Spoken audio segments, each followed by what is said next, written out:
we will discuss different types of hair dyes, their advantages, disadvantages, safety, and primary usage. The main hair dyes are permanent, demi-permanent, semi-permanent, vegetable dyes, and temporary hair color.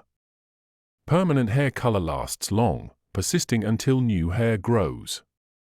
It is best if a person wants dramatic color change. This type of color typically contains ammonia and peroxide, which are toxic. But they open hair outer layer and let the dye deposit inside the hair. Because permanent hair dye contains toxins, it has health risks, such as allergy, scalp irritation, breakage of hair, hair thinning, and hair loss. There is also concerns that it can increase risk of cancer, especially bladder and blood cancers. That's why there is open interest about other safer hair dyes.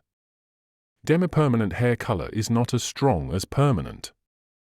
It still contains some ammonia, but lower concentration. It is best for blending grays, adding subtle tones, and enriching color.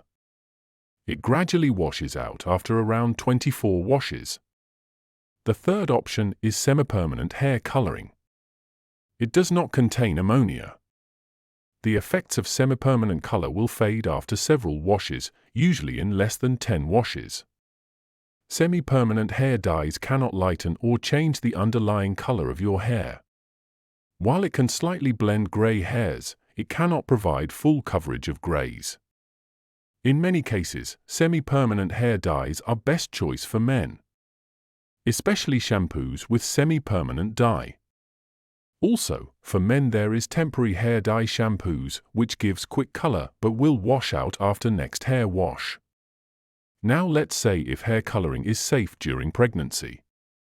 It is safe in most cases, but still recommended avoid hair coloring before the second trimester, before 12 weeks of pregnancy, because this period is critical for organ development for the kid. From natural dyes, the most popular ones are henna, which gives hair red, orange, or brown tones. Indigo, which is used for blue-black shades. It is frequently used after applying henna to achieve a spectrum of brown to black colors, offering a natural method for darkening hair. And Cassia obovata, also known as a neutral henna, this plant-based dye provides warm blonde to golden tones and is sometimes used to moderate the intensity of henna. They are popular because of their high safety compared to chemical counterparts.